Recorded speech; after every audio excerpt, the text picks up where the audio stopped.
Welcome to the X Factor podcast. Today, I am joined by one of my rotating co-hosts, Mr. David Foote of the eponymous Foote Partners. We are going to be discussing the latest in our Big Shift series, which is about several tectonic changes sweeping through the workplace, driven by several high momentum technologies, including, of course, AI. We've already done, as I said, several podcasts in the series. In the description below, there are links to all those podcasts. I strongly urge you to check them out. By the way, David, you are the closest thing to a futurist we get on this podcast. I know. I don't mean to insult you. What would you say? What would you say is the chief difference between what you do? You are an analyst and a futurist. I have a sense, but I'd like to hear it from you. Well, one is I don't pretend to be anything I'm not. I do know futurists. They're friends of mine. I think they're always uncomfortable with the futurist moniker. Doesn't one have to sort of arrogate it to oneself? It's not like you get a diploma or there's coursework and all of a sudden at the end of it, you are awarded that title. All right. So I want to tell you a story. I met a real honest to goodness futurist once. His name was Peter Schwartz. He wrote several books, including the one called The Long View. Peter was a futurist. I met him in Berkeley, California in the 80s. So what a futurist was then is they would work for oil companies. He worked for Royal Dutch Shell, and they would, as they're going around the world finding deposits of oil, just because there is oil under the ground doesn't mean that the conditions are right to be able to drill it. I mean, there are political issues. If it's in a country with, an Islamic country, you have to look at the socio-political factors. So Royal Dutch Shell and all these companies, if they found oil, they had to have somebody that would help them think through, what do we have to do to convince this company to let us come in and drill for oil? What do they want from us? Is it going to be disruptive, or is it going to, are people going to give us a hard time doing it? Will there be violence if we're in there? Sure. So the futurists really started in the oil companies. Okay, that sounds just like really good planning, but I'm sure there are some fine distinctions between. But Peter was a futurist, but he, in that sense, he was there to assess for petroleum companies how to go about pulling oil out of the ground in different parts of the world, given that they were not democracies necessarily, and there were different cultures, and it could be disruptive to the country. But I think he was a futurist. Okay, good. And he's the only guy I think I ever met who truly was a futurist, and did the work, and defined it futurist as that. Now we have a bunch of futurists that predict the future of all kinds of things, and I'm not sure. Right. Well, you know what we're going to have to do? We're going to have a panel, 2 futurists and 2 analysts. We're going to have to sort of compete to who has, articulate the vision of the future, revisit it in 6 months, and see who wins. What do you think? Okay. Would you be willing to participate? Well, for the last 10 years, about 10 years, I've been interviewed by DICE, the jobs board, where I predict the next year of hot technical skills. And then the next year I go and grade myself as to how accurate I was. And then I predict for the next 12 months what the tech trends and the skills that will be hot. And I've been doing this, and I've had amazing accuracy. So in the sense that I've been able to, because that's what we do at Foote Partners, one of the areas that we do is compensation, and companies literally pay cash pay premiums for skills. We did a whole podcast about that, you'll recall, I think in October, November. And we've been tracking this. And so we do have an expertise in that area. And it's all based on bets on what's going to be hot, what hot technologies are going to hit in those years. Not that, the hype cycle, people are talking about them, but companies are really going to be investing in technology. What skills will the workforce need? We base it on that. And as such, we're predictors. We're not futurists, but we're good at forecasting. It's called forecasting and prediction. Yeah, That's no, what we sure. do. And you were calling in today from? Oh, I'm in Black Rock. It's very sunny Black Rock, Connecticut. Ah. And that's for the most part. I know you're down my neck of the woods occasionally, and you do travel the world. And, Right. obviously your predictions are based on reams of data and inferring the future from that data. And, you guys do amazing work. So today in the big shift, we're going to be talking about the big shift in HR jobs. So That's maybe you can true. set the stage for us, David. Well, there's this big picture coming into view, and it's not just emerging technologies, it's demographic shifts. This is over the next 5, 10 years. It's, uncertain economies, I would say economic uncertainty. It's, geoeconomic fragmentation, all of this. And it's created a lot of anxiety. Now, I speak to different audiences, business, HR, technology. A couple of weeks ago, I did 2 conferences in the same week in Orlando, Florida. One was for an HR, or it was the World at Work National Conference. So these are comp, benefits, and total rewards people. Total rewards being comp and benefits, and work-life balance and bonuses, rewards, performance, and all that kind of stuff. The other crowd was cyber information and cybersecurity professionals, IT audit, data privacy, risk, and governance. It was Two ISACA. very divergent audiences. Yeah, in each case, in the very beginning of the speech, I did something I've never done in 30 years of speaking. I said, I'd like you all to close your eyes. I hope this doesn't involve any disrobing, David, but go ahead. Right. And I said, I'm going to ask you two personal questions. And if you're sitting with your boss or maybe colleagues of yours, and I want this to be anonymous. The first question is, are you feeling more anxiety than usual about your job? Hands went up. And then I asked, looking at the next 5 years, how many of you are confident that you know what you'll be doing over the next 5 years in terms of your career progression? At that point, most of the hands went down. The only hands that were up were people with gray hair. And I noticed that probably those are people retiring. Right. But there was a lot of anxiety in the room. And so, the idea is underpinning all of this is that big changes in jobs and in careers and in the entire labor force. And, we can talk about this today. The way that I'm going to kind of focus it for the HR people listening to this podcast is I want to talk about a little bit about what's going on. Are we, is AI, are we losing jobs because of AI? Are you going to be laid off? I want to dispel that myth, right? We'll dispel that myth. I want to talk about a little bit about these shifts. We have spoken to them in earlier podcasts. I want to go into a little more detail on this. I want to talk about why there is a window of probably the next 12 months and maybe even 18 months, but I say 12 months where you can actually navigate to be in a safer position in HR, whether in comp, benefits, or rewards, because I do think that there's a lot of hype about how far AI has come along. I want to dispel the myth that it's not as moving as fast as you might think. But it's And then enough I of a want to, chat. But I'm sorry, David, but it's enough of a challenge where people are going to need to game plan this. yeah, they're going to have to make changes, or you could be out of a job, even though you've been a sparkling performer up to now. AI is changing job architectures. And then I want to talk about, if I were you, how to navigate this over the next 3 to 5 years, specifically what you need to do to navigate through this so that you're not a victim of this, but you see it as an opportunity. I think it's an incredible opportunity for people who are ambitious in their careers to go probably farther than they ever thought they would go. The opportunities are huge, but you have to have certain qualities that companies tell us they're looking for in order to, I think, be valuable to them. And we'll talk about that. Can I ask So you just that's one what we're going to talk question? about today. Does that conversation sort of by necessity go down two paths, one for leaders and other for rank and file, if you will?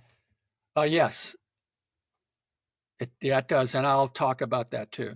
Okay, good. Yeah, I mean, I'll differentiate for people working in comp, people working in benefits, people working in the rewards part, performance and work life balance part of total rewards. And there is, particularly when we talk about skills, how important, how skills have become the soft skills have become the superpower Right. because of how the economy is changing. AI is changing our economy.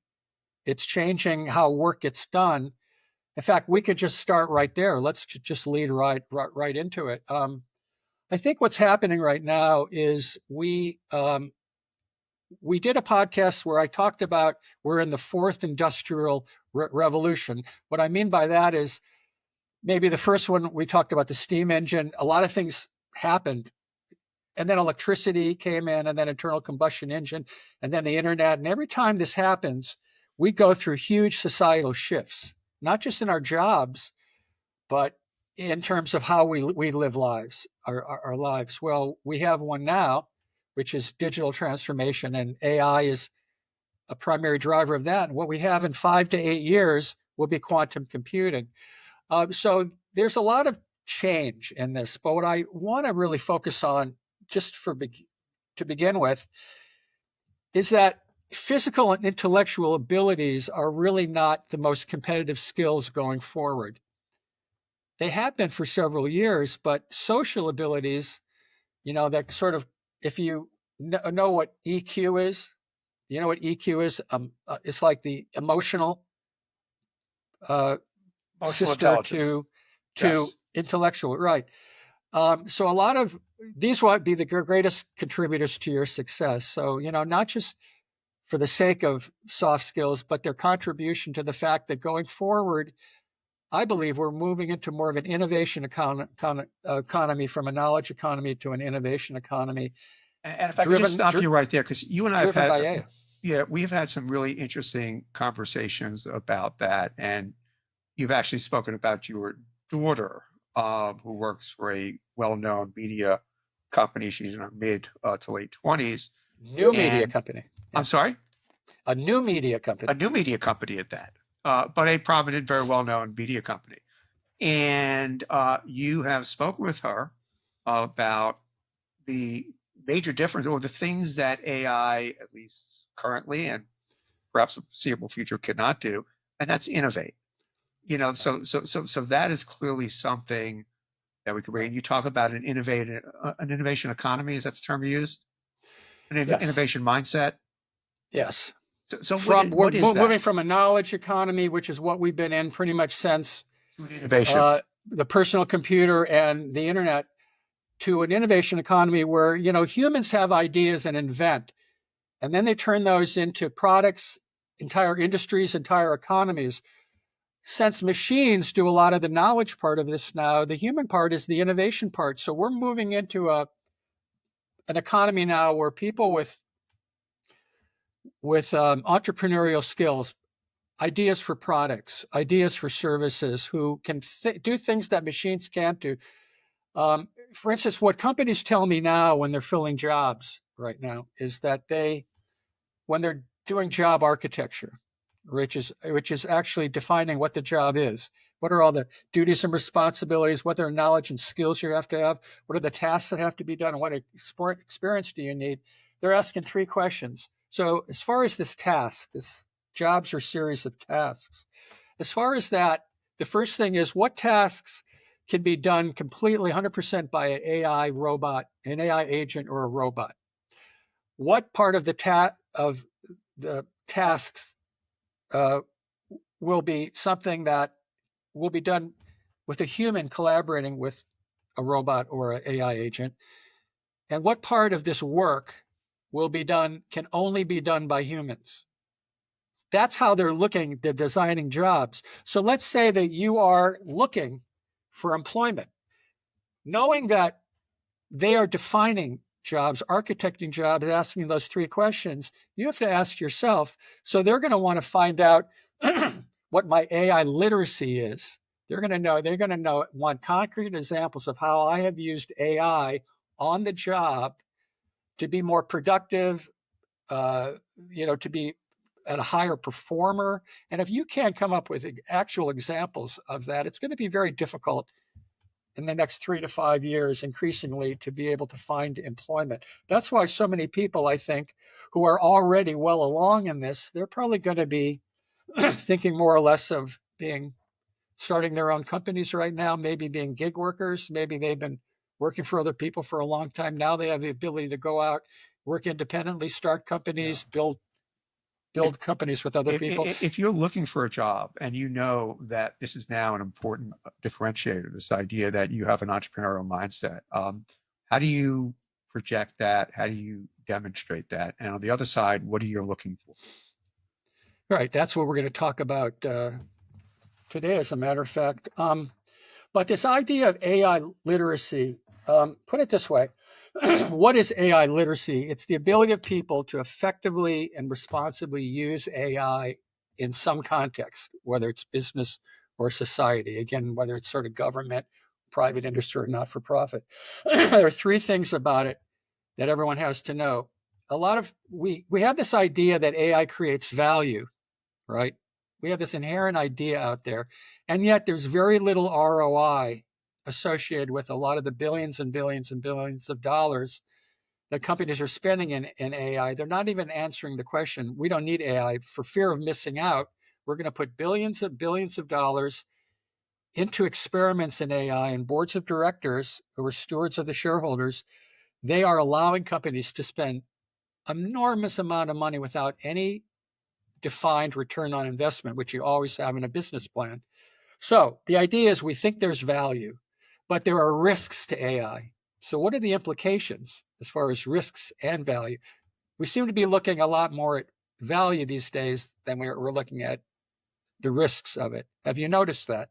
Yeah. There's a lot of being written about the value of it, very little comparatively being written on risk, although in Europe, they are very much talking about AI risk. In our country, in the United States, not so much.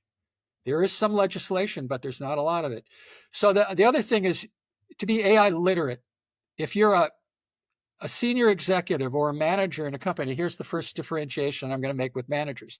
How do you expect to launch AI in your company if you're a C-suiter or 1 or 2 levels below that and you're not AI literate? You don't understand the fundamental principles of AI, the technology, the applications, the analytical and algorithmic methods that are used in AI, data and knowledge sources that you're pulling from, and even the ethical considerations. And the fact that if you look at jobs, some jobs have a lot of AI and some don't. So it depends on the role that you have as to whether, how much integration there's going to be. Yeah, and if you're at the C-suite, of course, you're going to be involved in conversations evaluating new tools. And if you don't have that level of literacy, you don't even know what to look for. Now, I want to quote a famous McKinsey quote in late 2023 that every time I read it, it just boggles my mind. And I'm going to read it to you. McKinsey came out and said, more than 50% of all revenue over the next 5 years is expected to come from businesses and products and services not in existence today. 50% of all revenues are coming from things that haven't even been invented. So this is part of the anxiety that we all feel. We're like explorers. We're like Ferdinand Magellan or Christopher Columbus or Marco Polo. They knew how to operate ships. They were really good at operating ships and floating them across oceans. They were really good at putting a lot of people together, moving a lot of people on horses and wheeled vehicles across terrain. They were very good at that. But here they were going out and exploring new worlds. They had no idea what they were going to find. There were mutinies, there were murders, a lot of there are cases of indigenous people not wanting to be discovered by them. But the idea is, they were out there exploring new worlds. They did not know what they were going to find. So I think a lot of us are kind of, in a way, like these famous explorers. We're going out to a world where half of it we don't even know what it's going to be yet. So that's where I think a lot of the anxiety is.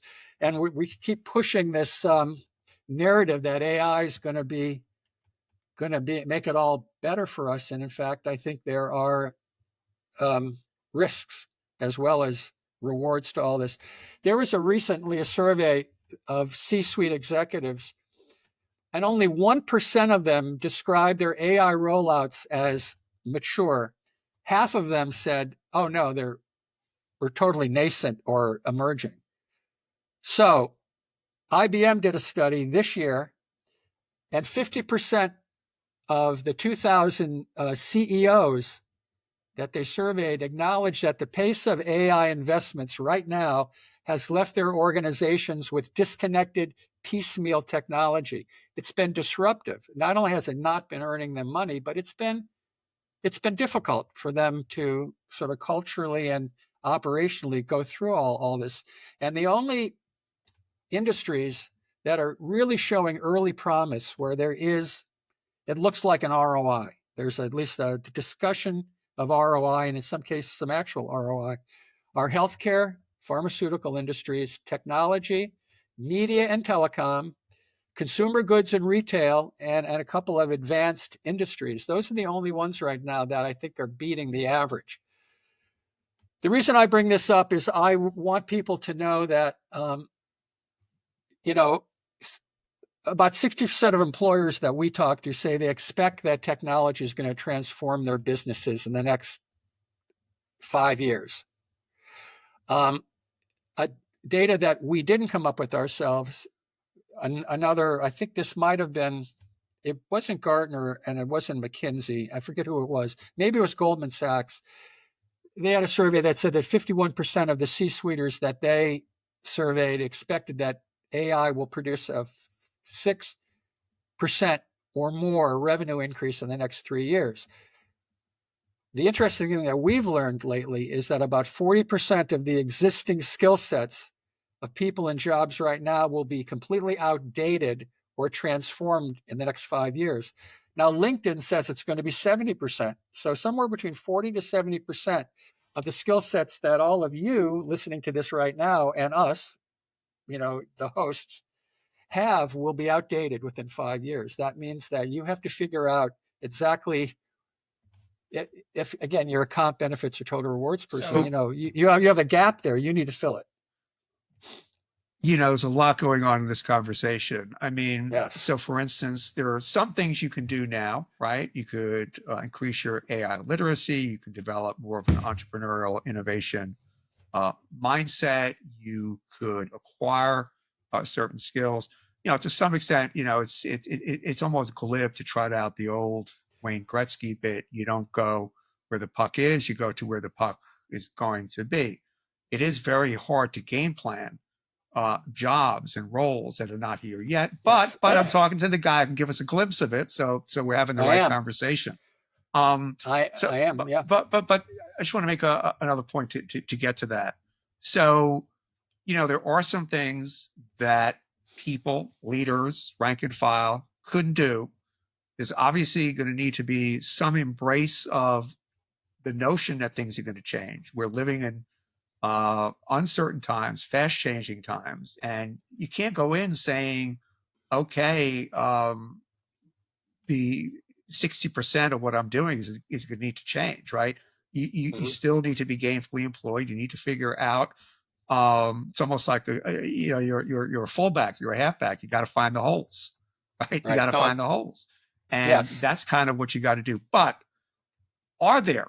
We talk about soft skills also. Are there some skills that will carry over here from today, 6 months from now, 5 years from now? Can people inculcate sort of or acquire certain skills? Maybe these are soft skills that will put them in good stead regardless. We're going to talk about soft skills, but I thought for this audience and for HR.com that if we could just agree that as AI continues to kind of reshape our work and our work structures and, employee expectations, that total rewards, which is what this audience is doing, comp benefits, total rewards, must evolve from its traditional administrative role to a more strategic, analytics-driven, agile, and very personalized discipline, and it has to happen very fast. when I present this to an audience, everybody knows that that's what's happening. They're moving from really just sort of, and I'm being kind when I say administrative role, into something much more strategic. And we came up with 8 trends in this evolution over the next 3 to 5 years that you should consider. And once I kind of take you through that, what I'm going to talk about is 18 brand new jobs that are coming in HR, again, for total rewards professionals. We're going to go through them briefly, that you can aspire to.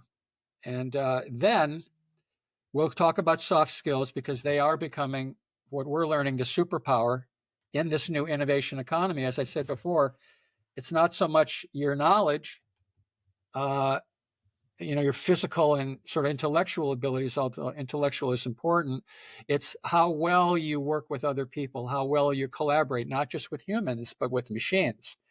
And there's a lot of, I think we do a podcast on this subject already. We did it. We talked about technical, hard, and soft skills. Yes. In fact, that was the name. That was Yes. the name. So people can go back and listen to that, but I'll take it a little further today. And then we'll go into, I think, some advice that I would give all of you, because I think you have this maybe at least a 12-month window to get your act together, to be able to navigate to this new world. Once you kind of understand, these are some of the jobs that are coming. These are some changes I'm going to have to make in my tool belt as a comp, benefits, or rewards person, or person working in well-being, working in work-life balance and stuff like that. And then if you cannot make this shift, and I'm going to take you through it today, then you may want to think about leaving HR, going to a different line of work, because it's not for everybody. Where we're going in this is not for everybody. And there's a lot of burnout right now. It's probably a little worse in the, certain parts of the tech professional community, particularly in cybersecurity. A lot of burnout. I know there's a lot of burnout in HR too. It's a real problem. And so, you will have to make a decision over the next, I think, a year, maybe 1 or 2 years, whether you want to be ambitious and go with this and start working with your AI brotherhood, again, agents and robots, or if you're not cut out for it. So Wow. let's continue into these. We're dishing out some hard truths today, David. Well, 1 in 4 chief information security officers have left their positions. 25% of that community is gone. And I've talked to just over the last year? No, this is over the last, I think we started surveying this about 2 years ago. Uh-huh. And we were learning about a quarter of them were no longer there. They were gone. And when we tracked them down, one guy was a builder, became a builder. One guy, they were all following their passions. In other words, they were out of the business world. They were no longer doing it. They just burned to a crisp. And this is happening. Go ahead. And the stress over these last 2 years was such, yeah, more so than the preceding 5 or 10. Yeah. The stress levels have gotten very high, and they're out. And this has happened in HR too. I can tell you, buy me a beer sometime, and I'll tell you anonymous stories of people I've met who thought they were going to be in their careers forever, but opted out because we just came up with a great idea for a fee-based after-hours podcast. What do you think? Okay. Yes. Yes. All right. So let me take you through these trends. So if we can agree that we're moving from this administrative role to a more of a strategic, agile, analytics-driven role, and this has long been a conversation. This is not a new conversation, but I think it's a new reality.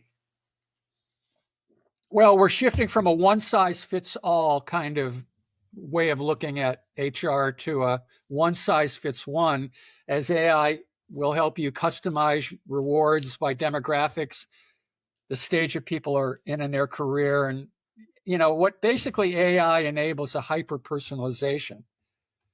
in benefits and pay programs where you can tailor it to individual employee preferences and all kinds of stuff. That's the first, I think, trend. The hyper The second, personalization. yeah, very data-driven personalization. The second is that we're doing real-time compensation benchmarking now, dynamic pay benchmarking, where you're not just buying a survey once a year and you're getting it from a lot of the large comp and benefits companies, but you're doing it dynamically. You're adjusting compensation in real time based on market trends, cost of living changes, performance metrics, all kinds of things. And AI has allowed us to do that. Now, that's near and dear to me because we publish compensation surveys. And I have to say, I've never said it publicly, but we've had a number of customers who have been with us purchasing our surveys annually for a decade or more. And we're starting to lose them as customers. When I asked them why, they said, well, we're taking more of a dynamic AI route to this right now, which means that they're able to get data that they trust without going through the usual survey sources. And although we are dynamic as well, there are solutions out there. Again, this is comp people working with AI, starting to replace static surveying. So if you're not we update our data every day, every week. We publish it. We stop the presses every 3 months. And it's not just our data, it's also what I'm telling you today, our analyses and our forecasts. Every 3 months, we go through a whole, analysis of what's happening in the employment market, the labor market for tech workers. And then we base that apart on what we're hearing about their compensation, not salaries, but more cash pay premiums for skills. And then we go forward and say, we think over the next 6 to 9 months, these will be the hot skills.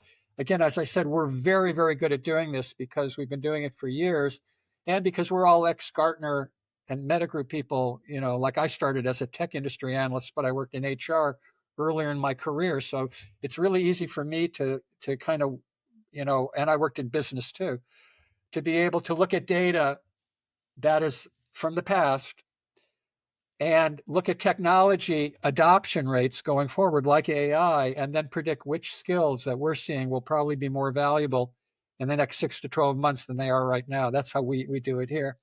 So I think the third trend that I want to talk about is skills-based strategies and structures. The idea of jobs being replaced by skills taxonomies. Do you know what a skill taxonomy is? I do. Yeah, well, like SAP, Workday. There are a couple, NIST if you're in the cybersecurity area. There's a couple of AI. I think it's called. I forget. It's called. Well, we'll get to it. I'll mention it a little later. But we're now future pay strategies are going to be rewarding skill acquisition and sort of project-based contributions and your ability to adapt. I think companies are, from what I'm seeing now, a lot of our business is shifting more to sort of hot skills and skills-based pay versus salaries, because companies now are not reflexively hiring full-time workers to fill their skill needs. They're hiring consultants, contractors, gig workers, and stuff like that. They have to figure out how to pay them, and they're basically hiring them for 1, 2, or 3 skills that they have. Again, that's why so many companies are shedding workers right now. They're laying people off, but that doesn't mean that they're not replacing them with people with different skill sets. They're just laying off inappropriate skill sets for the direction that they're going. And we don't hear that because the press loves to talk about big famous companies laying off 10,000 workers. What they don't talk about is how many they're hiring to replace them. You never hear those stories because that's not news. Right. It's news that people are losing their jobs, but in fact, companies are hiring like crazy. So let's. That's trend what, 3 or 4? What are we up to? Well, we're up to 3, and now I want to go into the 4th trend, which is well-being as a core benefit. I think one of the trends now is benefits going beyond healthcare and retirement and some companies are already doing this. I'm not saying that it's not being done, but I'm seeing more and more the core of employment, which are small to medium companies as well as large companies, will be focusing more on mental health, financial resilience, flexibility, and purpose, and AI is driving the whole thing. So AI tools are monitoring all of this stuff, suggesting enhancements.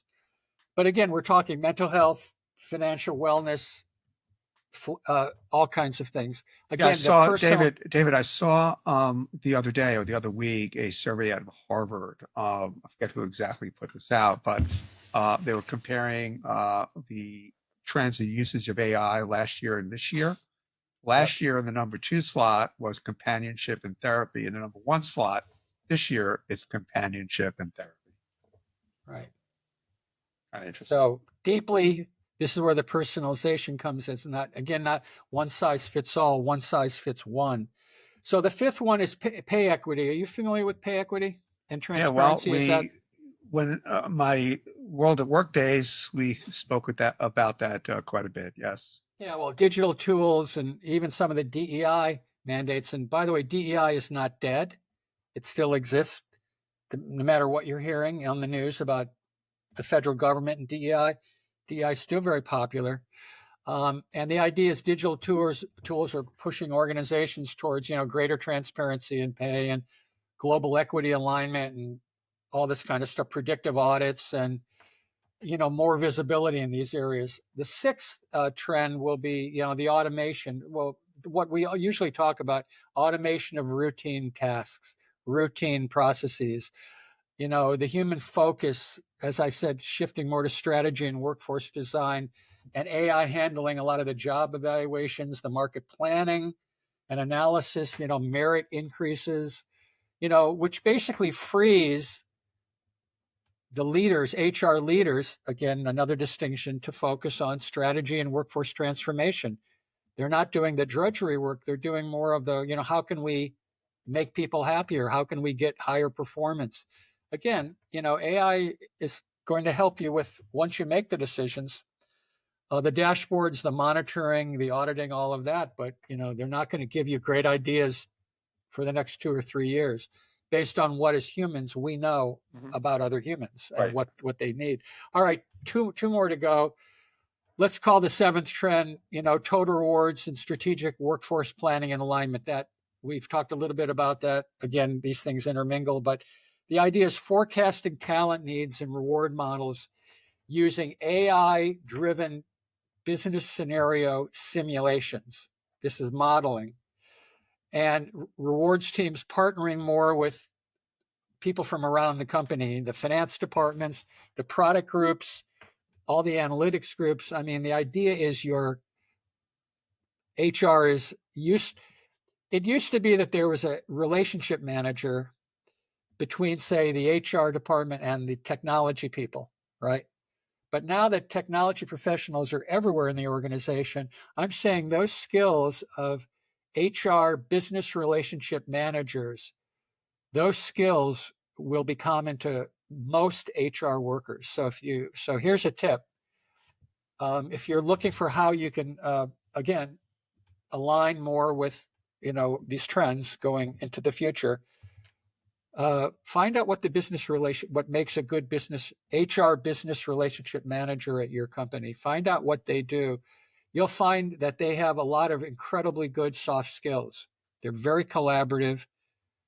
They're very good at listening, getting feedback. They're very good at synthesizing information. They're very good at least a lot of the ones that we deal with that are the go-between between HR and IT or the technology groups, is they understand, they can sort of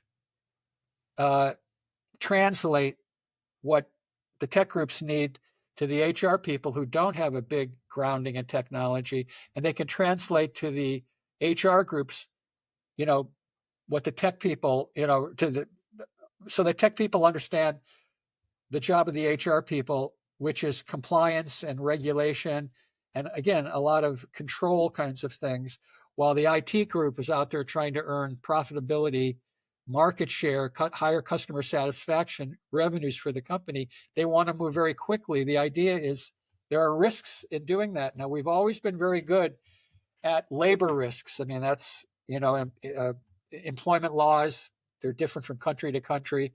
IT people are usually rewarded for product groups for making money for their companies. They want to move quickly. The question is, are we moving too quickly with AI to not understand the risks we're getting ourselves into? That's a big topic of discussion right now. And probably not enough people are talking about it. There's just so jazzed about the idea that AI is going to be such a great thing. It's helped us. We're using, I mean, how often do you use AI? You probably use it, the generative AI, the Claudes from Anthropic, Yeah, of course. Copilot, ChatGPT, right? Yeah, Everybody's no, using it all the now. tools. But then again, there are things you don't even think of necessarily. People use Grammarly and some of these other tools that sort of have crept into your daily usage, the flow of work, that Yeah. are also using AI, to some degree. A lot of people are I just mean, not are you aware going of to that. make important decisions in your life? Maybe they're financial based on what an AI tool tells you. Uh, If you're going to well, put in what company should I be investing in right now, would you trust AI and put money, your actual cash money, towards what AI tells you to invest in the market? no, I wouldn't ask AI to make a decision. I would ask Right. AI maybe to crunch some numbers and make some comparative analysis. But I'm not hiring. I'm not kicking out my Morgan Stanley guy just yet.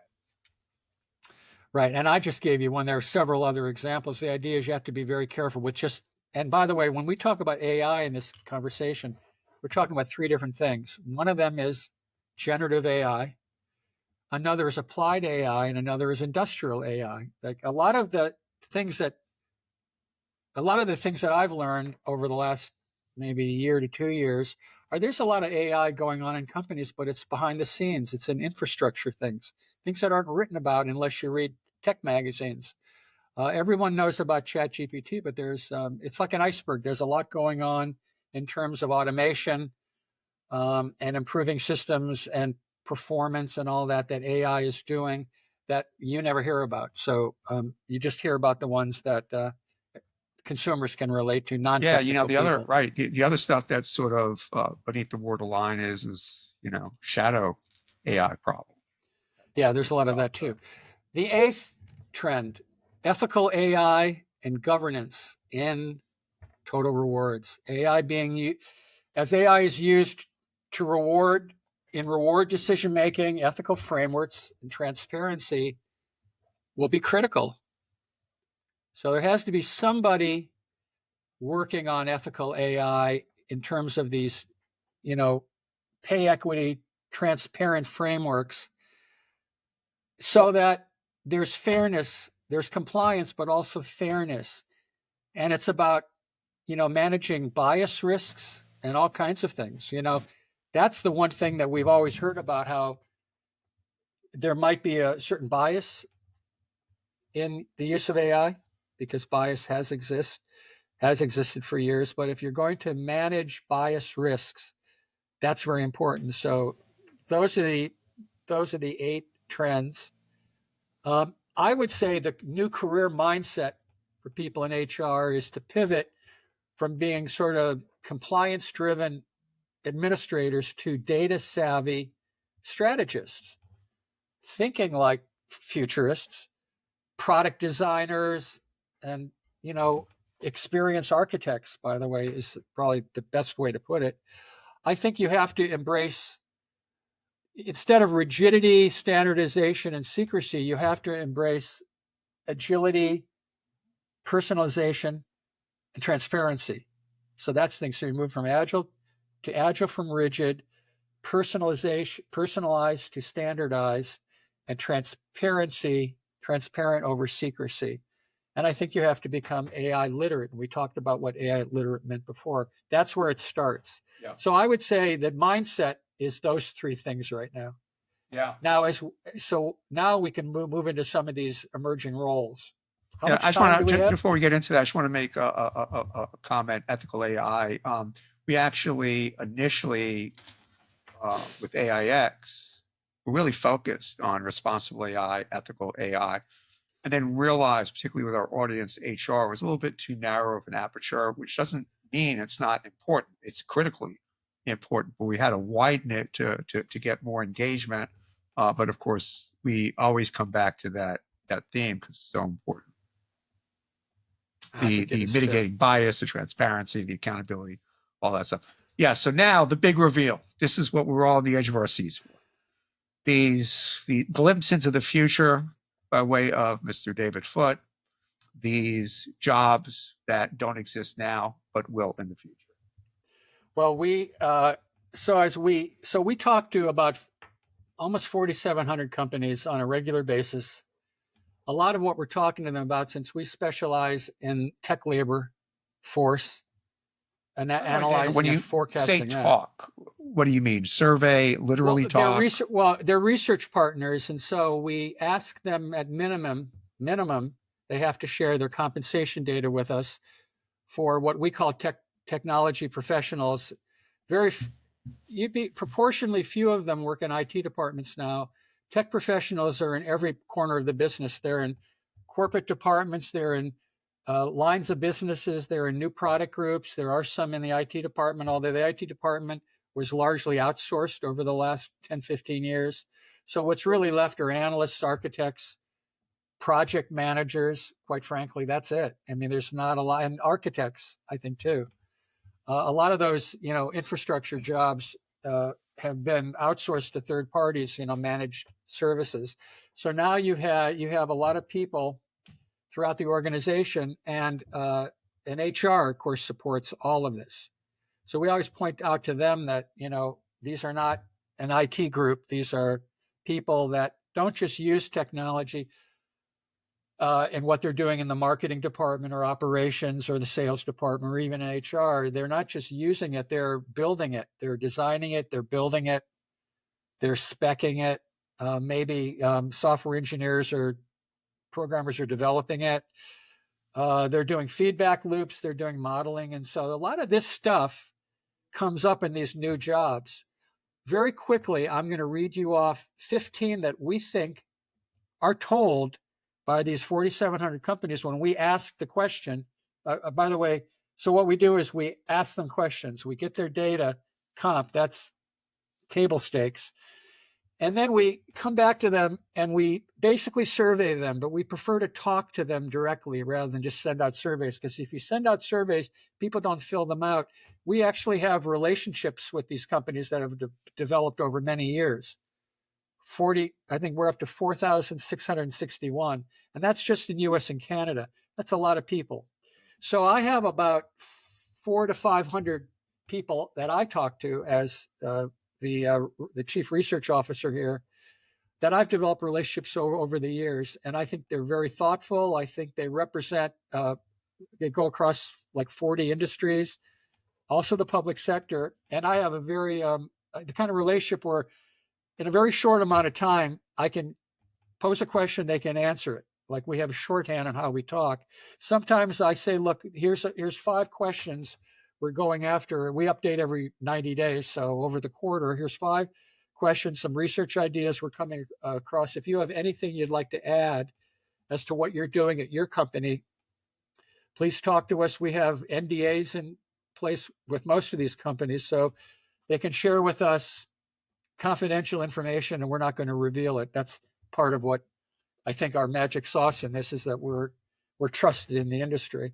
And we ask them, what are some of the jobs coming up that don't really exist now, or maybe they have roots in some of the current jobs, but given these, trends that we just talked about, are more emblematic of those trends, and companies are building towards those. And these are jobs that you think will be very common, will be developed in your company. And we get enough people telling us this, and we'll say, wow, this looks like a new job across several industries. Let's put a pin in it. So I'm going to read you the titles real quickly that we've come up with. Because I have to tell you, being on the edge of one seat for this period of time gets uncomfortable. So please. Okay, well, you can sit back. Thank you. Thank you. Thank you. Okay. So total rewards, data scientist. Don't forget, I said data savvy. Data savvy was one of the things we wanted in these people going forward. The pivot to more data savvy data strategists. Skills-based compensation strategists. Well, we talked about how skills taxonomies and how companies are thinking more in terms of skills now than jobs. They're still filling roles, but they've really migrated to more of sort of tasks and skills than a traditional job architecture, which were a lot of job titles. AI ethics and compensation compliance officer, employee experience architect, total rewards experience designer, workforce scenario modeler, compensation product manager, incentive innovation specialist, global pay equity consultant, pay equity simulation analyst, well-being program strategist, flexible work and rewards designer, digital well-being portfolio manager, and micro experience rewards curator. Last but not least, the ESG linked compensation strategist. So those are 15 that we think that are going to be very common. What category would accommodate Edith Head? That is a very obscure film credits reference. Did she have any relationship to Murray Head? Do you remember Murray Head? I don't think so. No relation. Were they brothers? Could have been. Could have been though. Could have been both English. I think they were both. I think Edith Head was English. Could have been. Murray Head and Edith Head. Edith Head. That's good. You know, she was costume designer for how many movies back in the day? I say that obviously because it almost sounds like movie credits. These new titles. Yeah. You know, I could see them in a credit roll. I was going to add Mr. Potato Head too. But all right. Yes. But so anyway, I'll go through a couple of these, and then I want to. There's a couple more here that we think are a little farther out. I think we'll start seeing these like 5 to 7 years out. Human AI total rewards integrator, value propositions designer, and my favorite, neural performance reward architect. Neural performance reward architect. And by the way, as long as we're talking about that, since it's my favorite here, what do you suppose a neural performance reward architect does? Neural performance rewards architect. So when you does it have anything to do with Elon Musk's Neuralink technology? I have no freaking clue. Okay, can you imagine that you're an HR person and your job is to collaborate with neuroscience researchers, cognitive scientists, and wearable tech providers. And you're creating reward models and programs based on neural performance data. Okay, what is neural performance data? When you think of neural, it's brain, right? Right. Are you aware that IBM has a chip called True North? And I believe Intel also has a chip. And I believe academic research organizations, I don't know if it's Caltech or MIT, are also working in this area. What they're doing is they've created computers that simulate the neural pathways of the human brain. They're actually modeling, using technology to model the human brain, how it operates, how neurons work, and how decisions get made. Once they've modeled that, you basically have a machine acting as if it were a human brain. So is this Neuralink? Are we putting chips in heads and the chips are directly connected to a server somewhere? The data is going right into the brain. It's not going through this and then to the brain. It's directly to the brain. Why it matters? Why would this matter? Yeah. With rising mental workload, this is what we consolidated when we said why. We were told with rising mental workload and tech-enabled measurement, this role aligns well-being with performance in an ethical way. This is a job, again, that's probably 6, 7 years out. Crazy. I'm not sure. I'm not sure exactly how to respond to that. I mean, it sounds certainly interesting. It sounds somewhat creepy. Somewhat It sounds creepy. panopticon-like. Can't help It but could feel be. that way. It could be. How about a human dash AI total rewards integrator? Designs AI human collaboration and comp and benefits delivery, oversees algorithmic fairness, bias audits, and human override systems. How about that? Human override systems. We're overriding the technology. Works closely with ethics, legal, HR tech, and DEI teams. Why it matters. As AI makes more pay-related decisions, this role ensures trust, fairness, and accountability. So we're saying when machines take over pay-related decisions, there could be bias. There could be problems with accountability. We have to be able to do human override over those. But we're integrating the machine and the human. Now, again, that's a future role. But let's look at something that's probably more accessible to the people listening to this today. How about a total rewards data scientist? So this is somebody who is working in total rewards right now. You're designing algorithms and models for pay equity, performance, and comp planning. That's what they do. They do pay equity, performance, and comp, but now you're designing the algorithms and models to do this. You're building predictive models for pay, turnover, and performance, and you're creating data visualization and AI dashboards. There are people who are doing this right now. I know people who are data scientists at Total Rewards. So we looked at them and we said, so what are the skills that you would have to add to your tool belt, or that you had to add to your tool belt to do this job?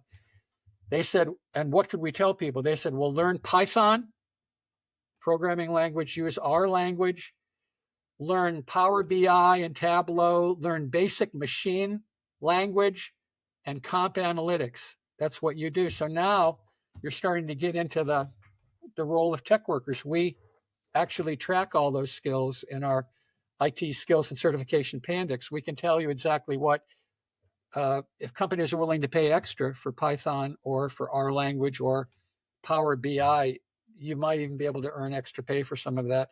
But that is, I think, an accessible job that people working in Total Rewards right now would not find as abstract as, neural performance reward specialists. So let me bring this home with last question, which may ultimately be the most important takeaway. What's your final advice for HR listeners on how to prepare themselves for the next 12 months, 3 years, 5 years? Some of these jobs you're talking about are not going to be coming online at scale, probably about 5, 6, 7 years. What could they do now? Right. And by the way, to go back, since we'd have to be here for half a day to go through all these jobs. We'll give you some contact information at the end of this. Right. So we can actually send you this information. You Right. can We'll provide take a look at it.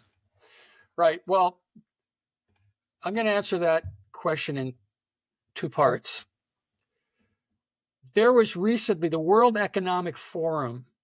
Are you familiar with them? The Davos people. Of course. Yeah. Yes. I'm still waiting for my invitation, but yes. Well, they publish a lot of interesting information. They publish it on labor. This is across something like 90 countries. And they said, and the question was, they wanted to get an idea of core skills and emerging skills. So they did an XY chart that I can't show you, but it's very important to understand how absolutely important in the group of emerging skills that people are dying to hire or dying to acquire, how important soft skills are. I'm going to put I'm looking at the chart right now. Core skills now and expected to increase in performance. Well, the big ones, of course, are networking and cybersecurity, AI and big data, and technological literacy. But in that rare box of core now and increasing importance are, get a load of this, creative thinking, curiosity and lifelong learning, resilience, flexibility and agility, empathy and active listening, motivation and self-awareness. They're putting these in the same category as cybersecurity and networking and network skills, AI and big data. Now, but David, isn't the implication that, all things being equal, these are the differentiators? These are the differentiator. I mean, if a group as thorough and a sample as large as the World Economic Forum is putting soft skills, they're called working with other skills and self-efficacy skills. They're putting those right up with some of the technology skills that, AI and, big data analytics. That's really important. And we've asked about this. We've gone to companies and we've said, well, what are the key skills that you're looking for right now? And they come up with and you're willing to hire. You know what one of the big ones is? They're looking for people who can manage stress. How about that?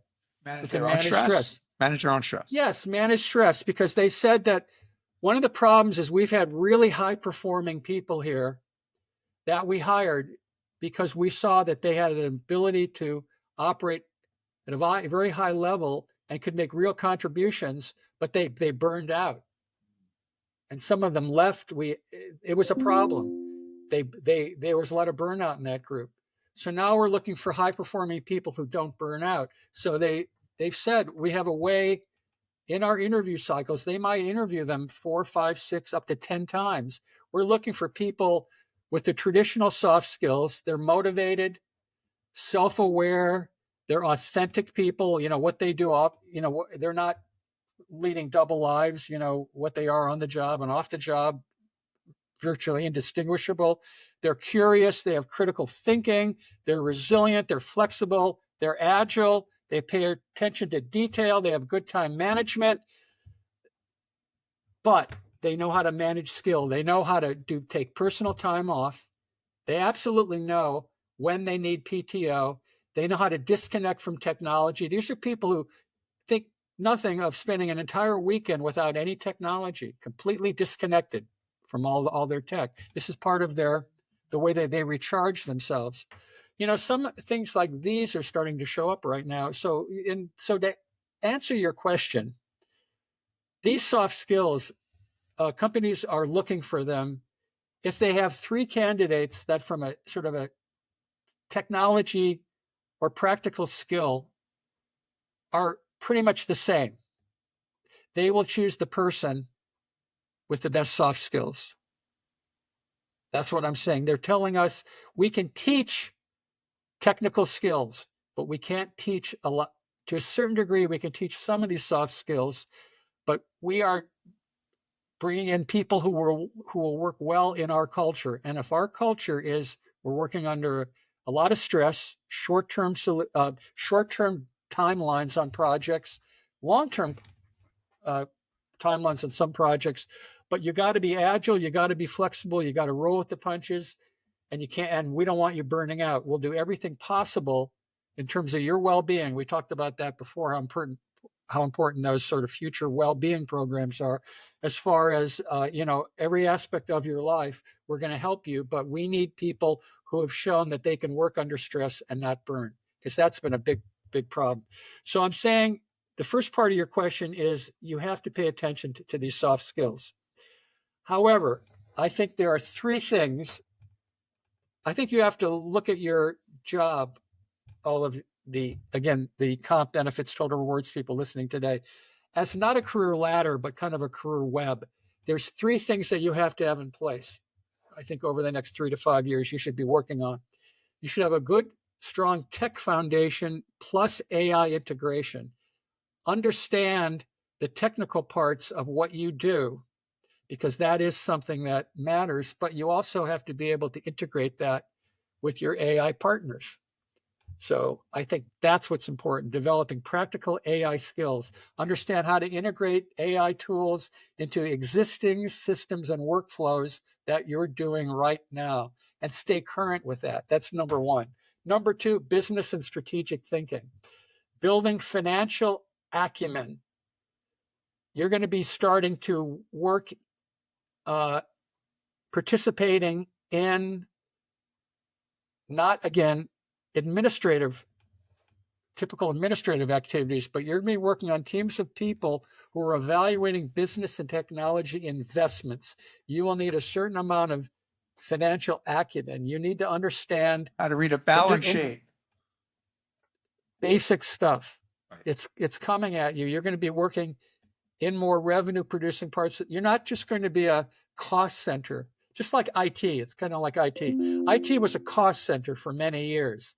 Now IT is a competitive advantage. It's how companies it's either their product, it's how they deliver it, it's how they support it.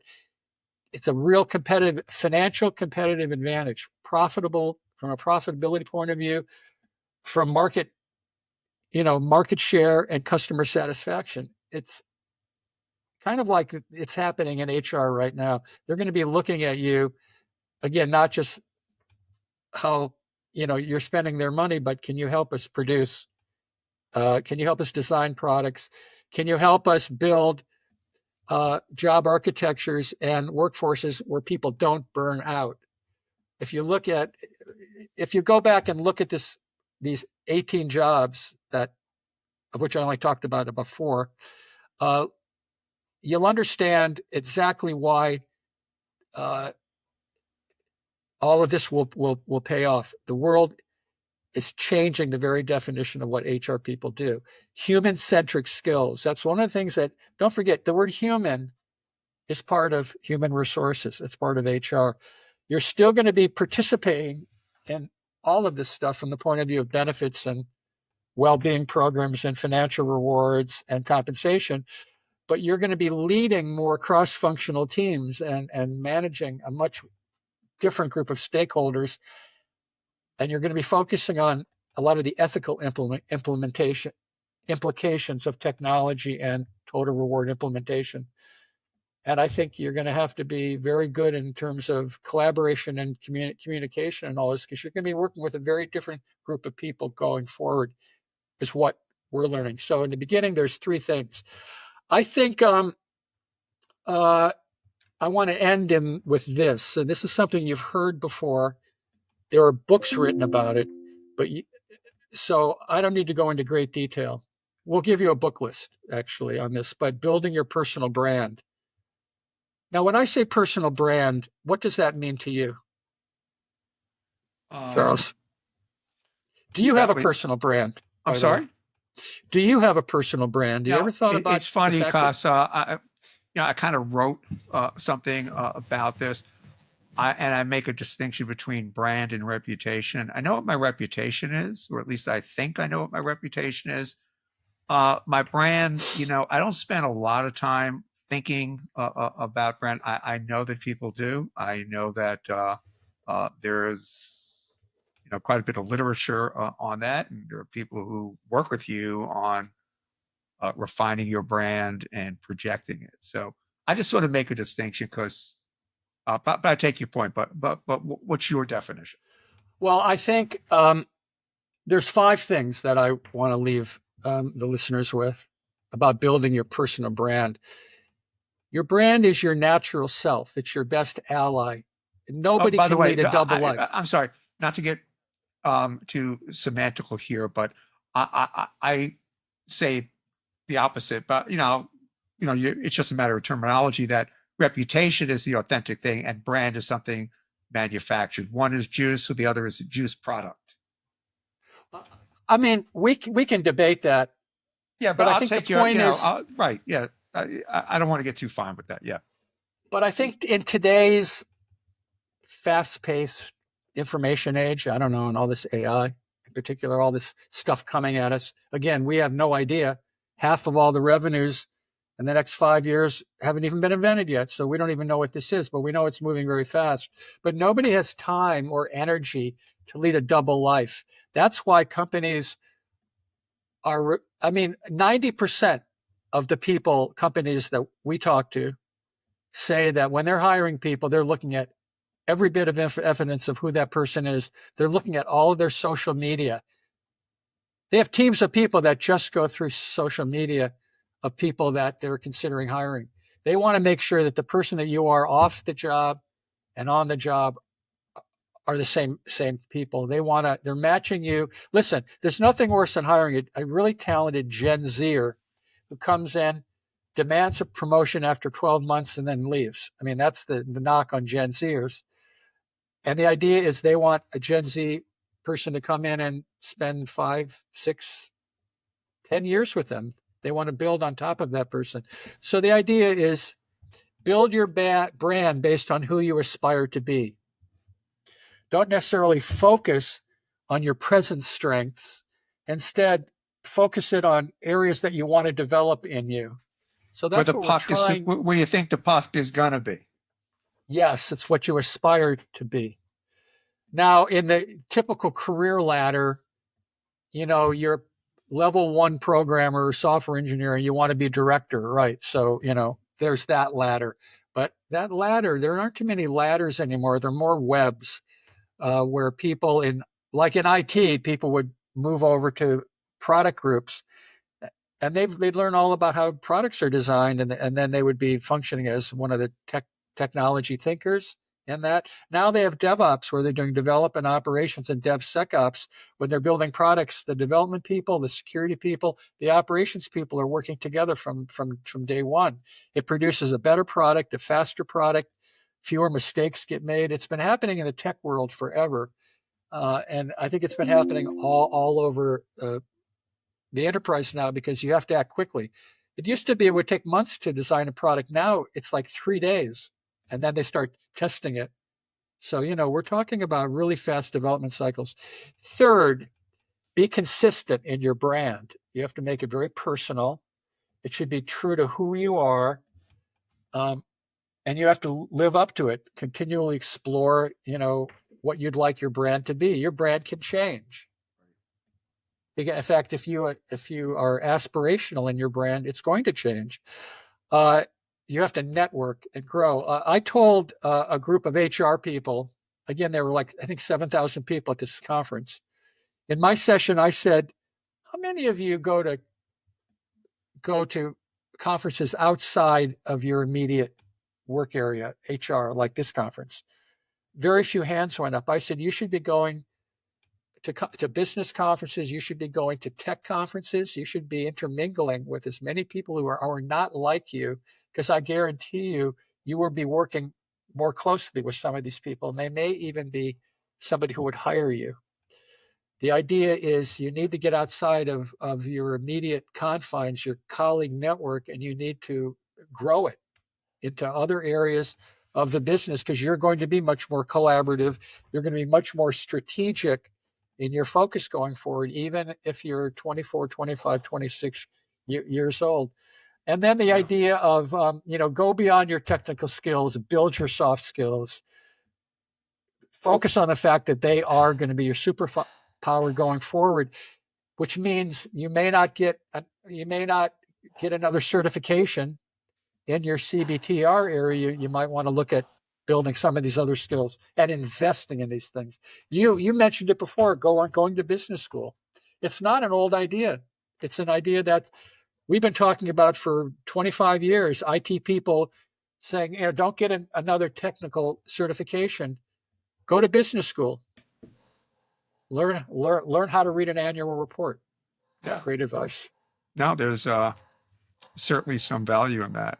Anyway, David, this is a great conversation. And yes, we did do a really deep dive on soft skills in a previous podcast within this Big Shift series. So that link is at the bottom of the description. I urge anybody who's interested in that, to say anybody's interested in your job, in your profession, in your career, check it out. David, for not being a futurist. That was a very, very interesting, insightful glimpse into our future. Thank you. You're welcome. It's and I look forward to more. I just want to mention that our original podcasts on the Big Shift, which started in September, October, November, those are already old. That's how quick things are changing. I would say every 30 days when we update all of our forecasts and analyses, I'm shocked at how much our our thinking changes with the new information we're getting over even 90 days. So when I say to you guys, you've got about 12 months to decide what you're going to do, how you're going to be able to apply some of what I've said to you, recommended to you in this presentation today. You may have less than 12 months. This could be more like 9 months. But if you're going to stay in HR, you aspire to some of these new roles, get on it right now. I mean, don't wait. And get on this podcast right now before it's sell by date. We are Yes. recording June, what is it, the 5th? No, the June 3rd. 3rd. Today's the 3rd. June 3rd. See, I'm already getting ahead of myself. I'm living my future. By the way, one of the other encouraging things about this, the way you frame this, is that it makes me feel a little bit younger when I think about not so much the future, but inventing. We're all inventing our future. Yes. That sounds very exciting. More than just, in a year, I'll be a year older than I am now. No, I will be inventing my future. I like that. We are innovators. We are all innovators. We've moved into the innovation economy. The innovation economy is let the machines do all the drudge work. We have the ideas. Mm-hmm. We have a better understanding about how humans, resist change. I'll leave you with this. There was a book written by Dr. Spencer Johnson. Do you remember this book, Who Moved My Cheese? Yes. Okay, this was one. So for some of you younger members in the audience, this was a book that was one of the best-selling business books of all time. It was written in the 1990s, and it sold about 44 million copies. The premise of the book was most people are fearful about change because they don't believe they have any control about how it happens or when it happens to them. And the reason why this book, so the idea was when change happens, some people just put their head in the ground and just wait for it to go back to the way it used to be. Some people immediately go after this as an opportunity. And then it's like the rule of thirds, third, a third, and a third. And about a third of the people in the middle say, well, I'm not sure how I'm going to do this, but I'm going to think really hard about it, and then I'm going to make a decision. So the insight or the insight of this book was what matters most is the attitude we have about change. Now, not just to be anxious about how and when it happens and how little control we have over it, but the attitude. So if that book were to be written today, it would be Who Moved My Job? And the premise would be the same. Most people are fearful about change, but the insight would be what matters most is your attitude about how your job is changing and how quickly you can adapt. That would be the 2025 version of Who Moved My Cheese. So the idea is understand it's happening extremely quickly, a lot faster than you think. Understand what you have to do to remain in the job that you're in right now, which, as I said before, is learning how to essentially collaborate with AI. And you're not going to be out of a job because that's what people are looking for. They're looking for people who can already provide information that, look, AI is incredibly helpful. I'm using it in the following ways, but I found that AI lacks an ability to do the following things. And that's what I'm good at. And then there are certain things that absolutely I can work with AI to do, but I cannot trust AI to do these things. So I understand that in this job, there are three elements: all machine, all human, and human and machine. The more that you can present yourself as understanding that going forward, and that every job you have in that company from that point on, you're going to continue to think along those lines and prepare yourself, understanding those three areas, you will not be laid off. This is what they're looking for, people who think about the world like that. Yeah. And are willing to prep themselves. Yeah, well said. By the way, as we're closing this out, I got a dog that's begging for my attention. But David, this is great. You, as usual, again, we have some links to our previous pods in the description. I urge people to check it out. And as you said, these things are moving so quickly. You are, after all, one of my rotating co-hosts, so we'll have you on very shortly to talk about the next stage in this big shift conversation. And if you want to get some information about this, find me on LinkedIn and connect, and we'll educate you further if you'd like, if you have more Excellent. questions. Thanks, David.